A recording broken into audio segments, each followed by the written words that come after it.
Write strong and engaging hook point about above script. When you suddenly remove yourself from someone's orbit, you create a seismic shift in their emotional landscape that reverberates through every corner of their consciousness. The absence becomes a presence all its own, a phantom weight that settles into the spaces where connection once lived. This isn't merely about missing someone or feeling lonely. This is about the profound disorientation that occurs when a constant suddenly becomes a variable, when the familiar rhythm of shared existence breaks into chaotic silence. The human brain is wired for patterns and predictability. We build our days around the people who matter to us, creating invisible threads of expectation and routine. Morning messages become as reliable as sunrise. Shared laughter becomes the soundtrack to ordinary moments. The comfort of knowing someone is there, even in the background of life, creates a foundation upon which we unconsciously build our sense of security. When that foundation cracks without warning, the tremors spread far beyond what logic would suggest is reasonable. From a psychological perspective, sudden disappearance triggers something primal within us. It activates ancient survival mechanisms that equate abandonment with existential threat. Our ancestors depended on their tribe for survival, and exclusion meant danger. Though we live in modern times with different challenges, our emotional wiring hasn't fully caught up. The person left behind experiences a cascade of stress responses that feel disproportionate to the situation, yet are entirely authentic to their nervous system's interpretation of events. The initial shock resembles actual grief because in many ways it is grief. There's a loss to process, but without the closure that typically accompanies endings. The mind cycles through possibilities, constructing narratives to explain the unexplainable. Did something happen? Was there a misunderstanding? Have they been hurt? Are they angry? Each question branches into a dozen more, creating a labyrinth of uncertainty that becomes exhausting to navigate. The not knowing becomes its own form of torture because humans have an inherent need to make sense of their experiences. What makes this particularly potent is the way it destabilizes self-perception. The person begins questioning their own judgment and intuition. How did they miss the signs? Were they foolish to trust? Did they misread everything? This internal interrogation can erode confidence that extends far beyond the relationship itself. It seeps into professional decisions, future connections, and the fundamental trust they place in their own perceptions of reality. The earthquake doesn't just shake the ground where that one relationship stood. It threatens the entire landscape of how they understand themselves and their place in others' lives. The emotional impact intensifies because modern connection creates an illusion of permanence. We carry our relationships in our pockets through technology. We document our lives in real time. The sudden silence after constant connectivity feels like a violation of an unspoken contract. There's a whiplash quality to it, a jarring transition from presence to absence that the psyche struggles to process at a healthy pace. The mind keeps reaching for what was there yesterday, finding only empty air where substance used to be. Women in particular often experience this through multiple dimensions simultaneously. There's the emotional loss, yes, but also the loss of the version of themselves that existed within that dynamic.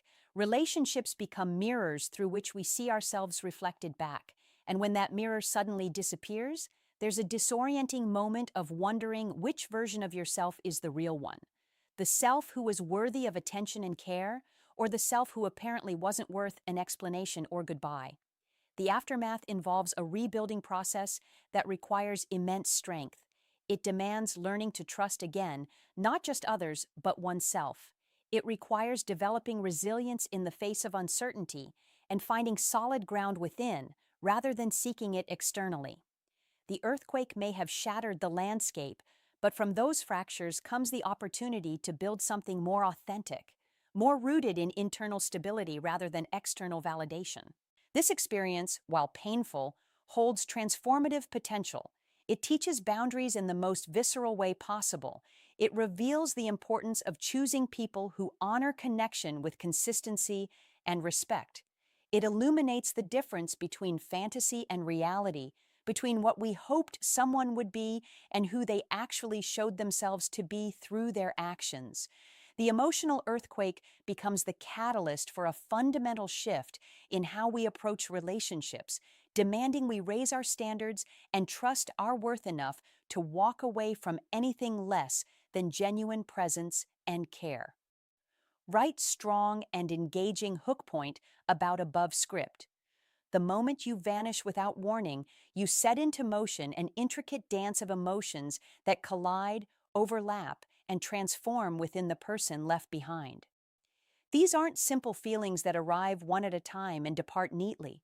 They're complex psychological states that battle for dominance, each one demanding attention, each one reshaping the internal landscape in profound ways.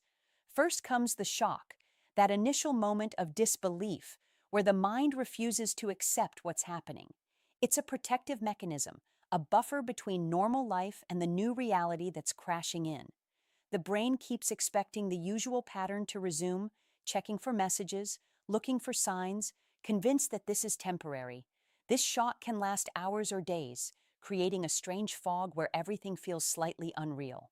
Alongside shock arrives confusion, a desperate need to understand that consumes mental energy.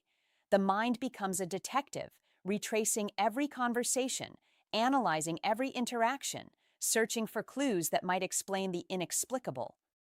This confusion isn't passive wonder. It's an active, exhausting process that hijacks focus and makes it nearly impossible to be fully present in anything else. The unanswered questions become louder than any answer could ever be. Then anxiety settles in, bringing with it a cascade of physical symptoms. The chest tightens, sleep becomes elusive, the nervous system remains on high alert, waiting for resolution that doesn't come. This anxiety isn't just about the missing person. It spreads outward, touching everything, making the world feel less safe and less predictable. If this could happen without warning, what else might crumble unexpectedly?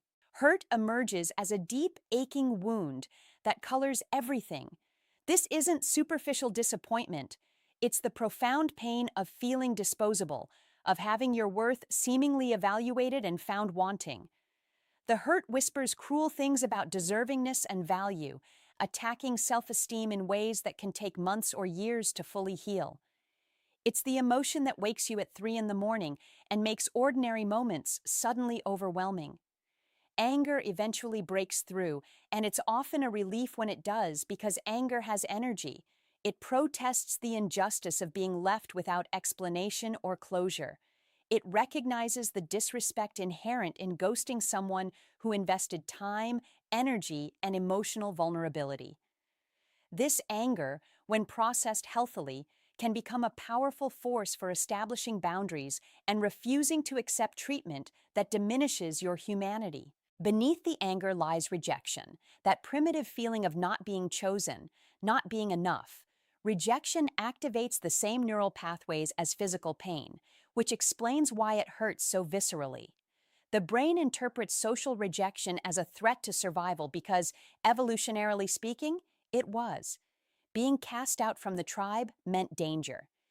Even though modern rejection doesn't carry the same consequences, our emotional systems haven't evolved past that primal response.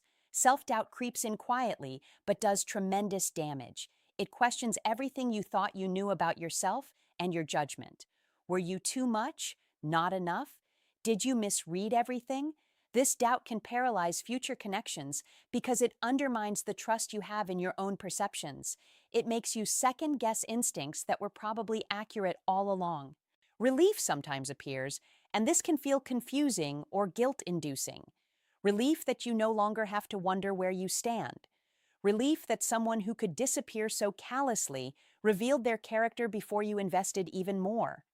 Relief that the anxiety of waiting is over, even if the grief isn't.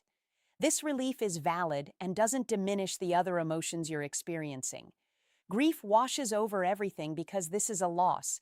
Even if others might not recognize it as such, you're mourning not just the person, but the potential you saw, the future you imagined, the version of yourself that existed within that connection. Grief isn't linear. It comes in waves, sometimes manageable, sometimes overwhelming, but always deserving of acknowledgement and space. Finally, empowerment begins to emerge from the rubble. It starts small, maybe just a flicker of recognition that you survived something that felt unsurvivable. It grows as you realize that someone else's inability to honor connection says nothing about your worthiness of it. This empowerment becomes the foundation for choosing differently, for recognizing red flags earlier, for walking away from anything that doesn't meet your standards of respect and reciprocity. These 10 emotions don't occur in neat succession. They tangle together, creating a complex inner experience that demands patience and self-compassion to navigate. Understanding them doesn't make them easier, but it does make them less frightening. You're not losing your mind. You're having a completely normal response to an abnormal situation. If this resonated with your experience, subscribe to our channel for more insights into emotional healing, self-worth, and building the resilience to choose connections that honor your value. This experience, while painful, holds transformative potential. It teaches boundaries in the most visceral way possible. It reveals the importance of choosing people who honor connection with consistency and respect. It illuminates the difference between fantasy and reality, between what we hoped someone would be and who they actually showed themselves to be through their actions. The emotional earthquake becomes the catalyst for a fundamental shift in how we approach relationships, demanding we raise our standards and trust our worth enough to walk away from anything less than genuine presence and care. Write strong and engaging hook point about above script.